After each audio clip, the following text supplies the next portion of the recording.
সেদিন মামিকে মামির বেডরুমে ঢুকে নেতিয়ে গেলাম দুইজনেই। মামি কথা বলা শুরু করল। দেখো জামান, তোমার মামা 2 বছর পর পর দেশে আসে। তবুও আমি এই 2 বছর ধৈর্য ধরতে পারি না। তোমাকে দিয়ে আমার জ্বালা মেটাই। এইদিকে তোমার আব্বু মারা গেল আজকে 10 বছর হলো। এই 10 বছর তোমার আম্মু অভুক্ত। আপার আমার চেয়ে টাইট। যে কোন পুরুষকে তৎক্ষণাৎ জাগিয়ে তুলতে পারে এমন গোতর। আপার জন্য কিছু একটা করা দরকার। আমার কলিজার স্বামী এবং বন্ধুরা, এই গল্পটি শোনার পরে তোমাদের পানি বের হবার গ্যারান্টি দিলাম।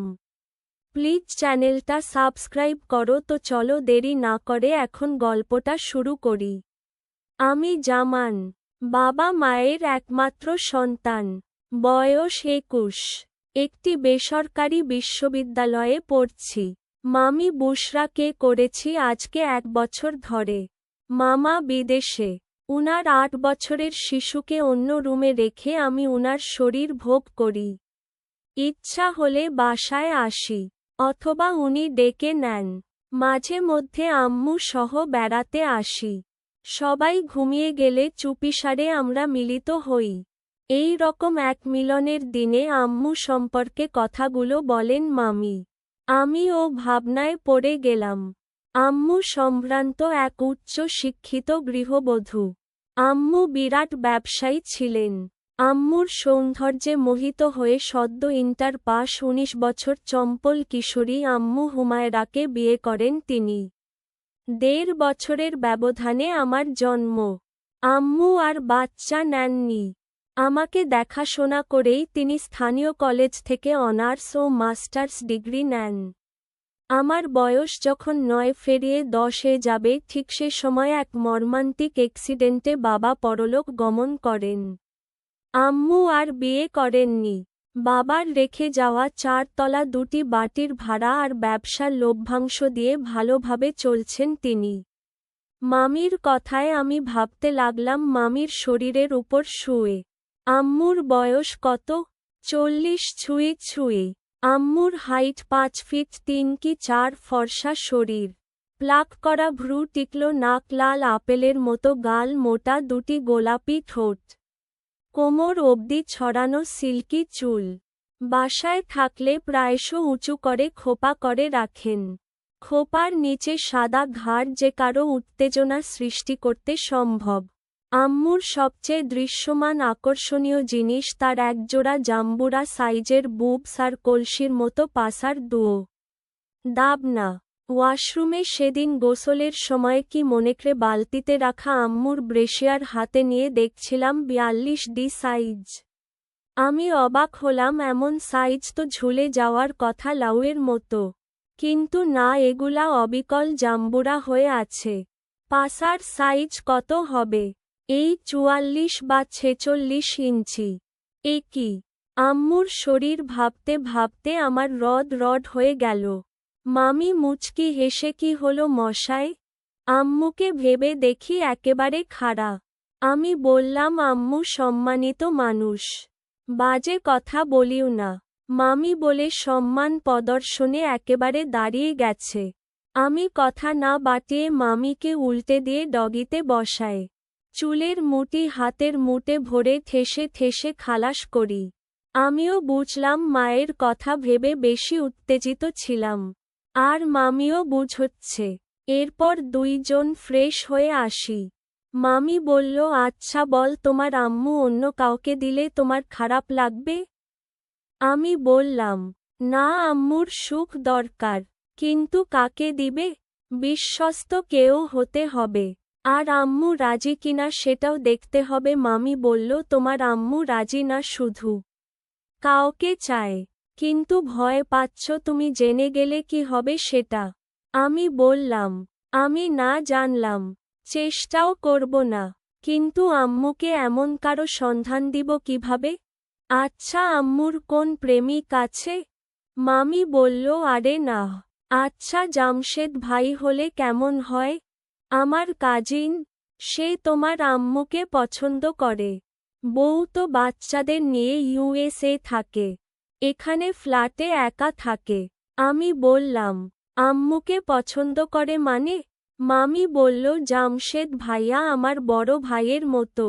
উনি আমাকে অনেকবার ফোন করছে তোমার আম্মুর সাথে ফিটিংসের জন্য।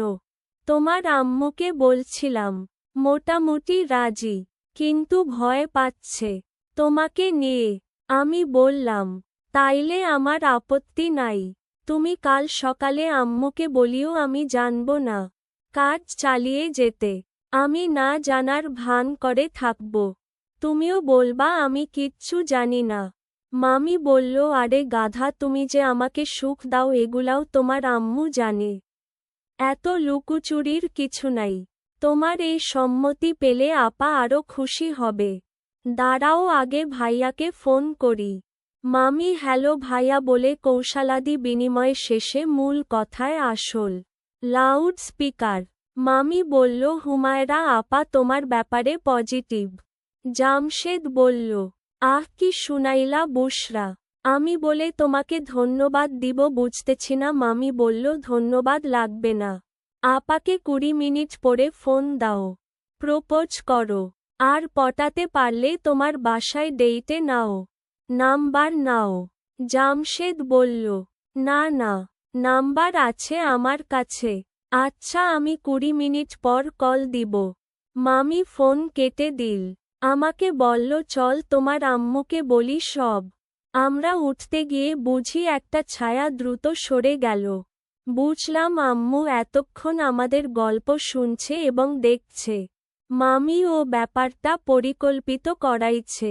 আম্মুর রুমে গেলাম। আম্মু দেখলাম নাইট ড্রেসের উপর ওড়না দিয়ে বসে আছে। মামি সব খুলে বলার পর আম্মু আমাকে জড়াই ধরে কান্না শুরু করে। বলে যে আমি নষ্ট হয়ে যাচ্ছি। আমি কান্না থামিয়ে দিয়ে বললাম, এত ঢং না করে উনাকে পটানোর ট্রাই করো। আর যা করার আমাকে জানিয়ে করবা।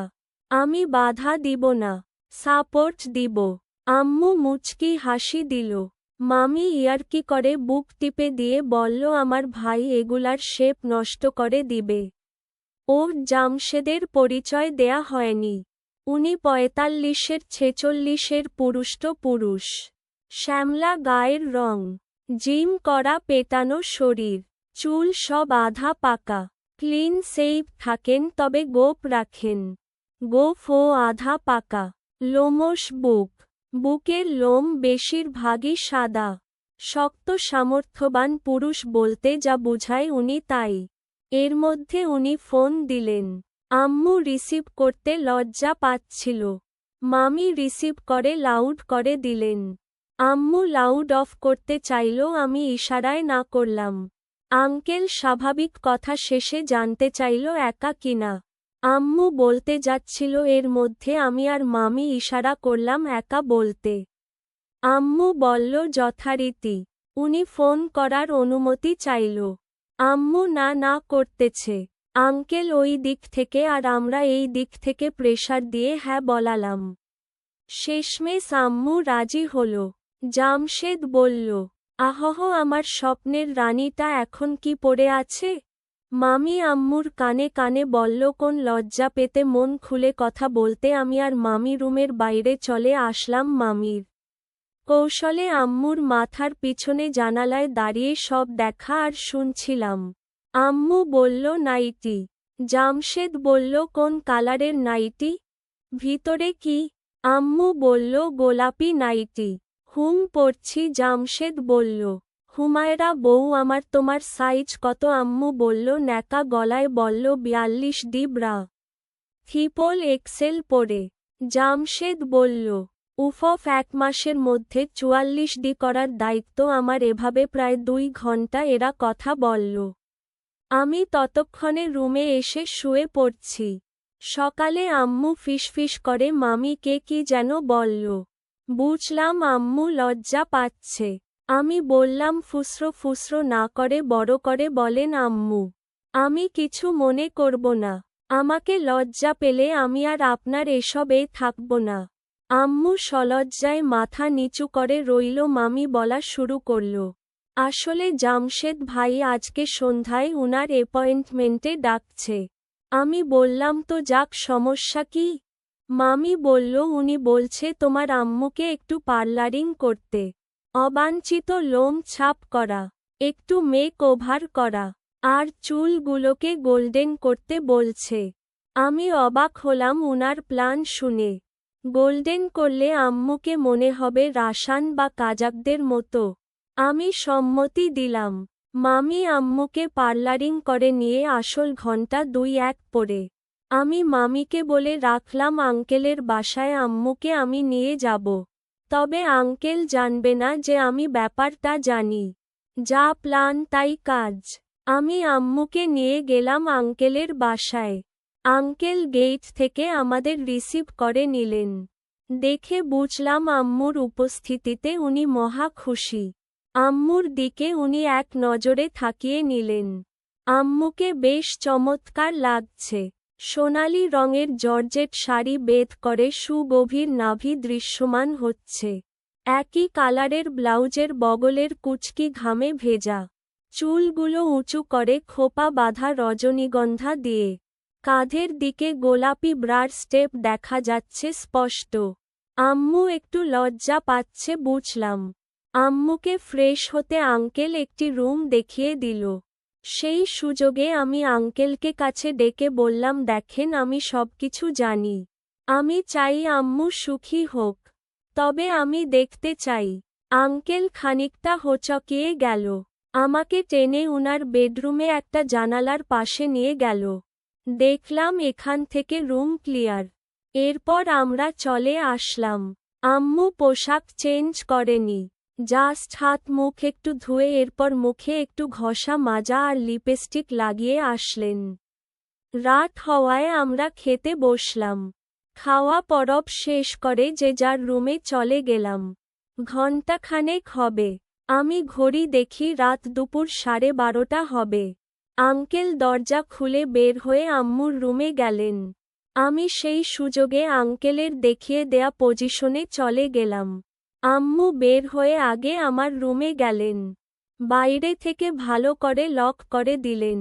দিয়েই ফিরে আসেন আঙ্কেলের সাথে। রুমে ঢুকে আঙ্কেল আম্মুকে জড়িয়ে ধরলেন। আম্মু ঠিকভাবে রেসপন্স করছিল না। আঙ্কেল বলল, দেখ আমি তোমাকে রেপ করছি না। তুমি নিজ ইচ্ছায় আসছো। রেসপন্স না করলে তো আর হলো না। আম্মু বলল, আমার লজ্জা করে। এই গল্পের পরবর্তী অংশটুকু দেখতে চ্যানেলটি সাবস্ক্রাইব করুন। কালকে রাত 8টায় এই চ্যানেলে আপলোড হবে ফুল গল্পটি। আপাতত এই গল্পটা বাদ দিয়ে চলুন অন্য গল্প শুনি। একটি ছোট্ট গ্রামে সবুজে ঘেরা বাড়ির সামনে একটি পুকুর। বাড়িটির চারপাশে কাঁঠাল, আম আর নারকেল গাছের ছায়া। সেই বাড়িতেই বসবাস করতেন অর্পণ, তার স্ত্রী মধুমিতা, মা, আর অর্পণের ছোট বোন তৃষ্ণা। মামি। তাদের পরিবারটি খুবই সাধারণ, তবে তাদের সম্পর্কগুলো খুবই ঘনিষ্ঠ। মধুমিতা নতুন বউ হয়ে বাড়িতে এসেছিলেন বছর 5 আগে।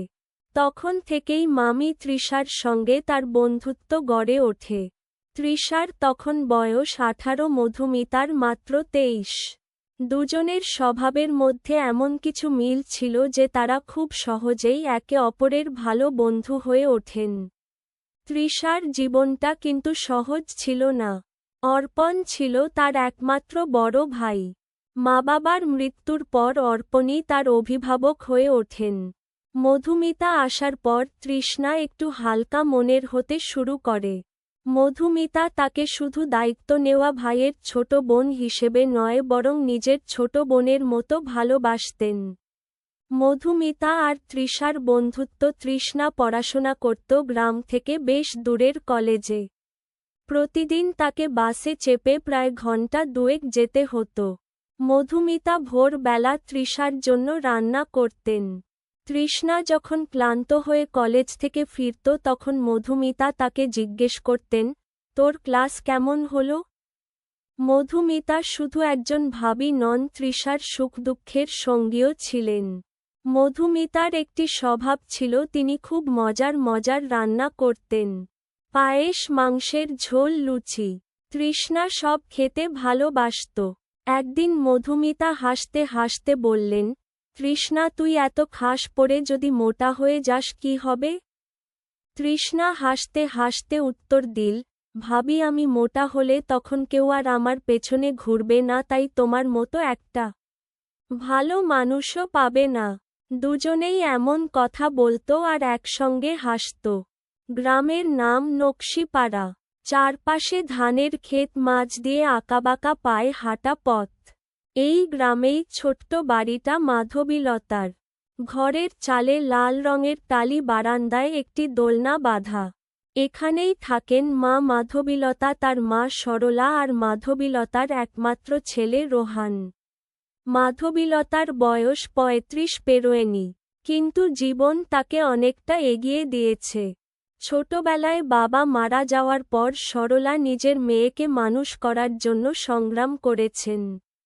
গ্রামের স্কুলে পড়াশোনা করিয়ে সাধ্যমতো ভালোবেসে মাধবীলতাকে মানুষ করেছিলেন। কিন্তু সময় সবসময় সরল পথে চলে না। মাধবীলতার বিয়ে হয়েছিল বড় শহরের এক ভদ্রলোকের সঙ্গে, কিন্তু বিয়ের ৩ বছরের মধ্যেই সেই সম্পর্ক ভেঙে যায়। মাধবীলতা ফিরে আসে তার মায়ের কাছে, সাথে ছোট্ট রোহানকে নিয়ে। রোহান ছিল মাধবীলতা আর সরলার জীবনের আনন্দের উৎস। দিদিমার আঁচলের ফাঁক দিয়ে তার খেলা, মায়ের কোলের ঘুম, সবকিছুতেই যেন রোহান ছিল বাড়ির প্রাণ। কিন্তু মাধবীলতার মনে ছিল এক গভীর বেদনা। শহরের জীবন তাকে অদ্ভুতভাবে বদলে দিয়েছিল।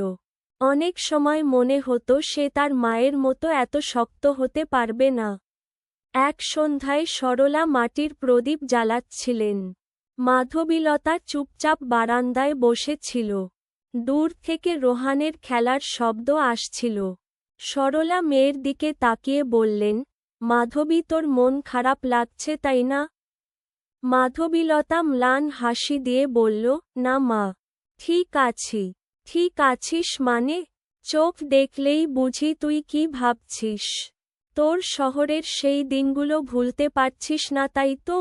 সরলার কণ্ঠে ছিল গভীর মমতা। মাধবীলতা মাথা নিচু করে বলল, মা, আমি তোমার মতো হতে পারবো না। তুমি কত কষ্ট সহ্য করেছ, আমি তেমন হতে পারি না।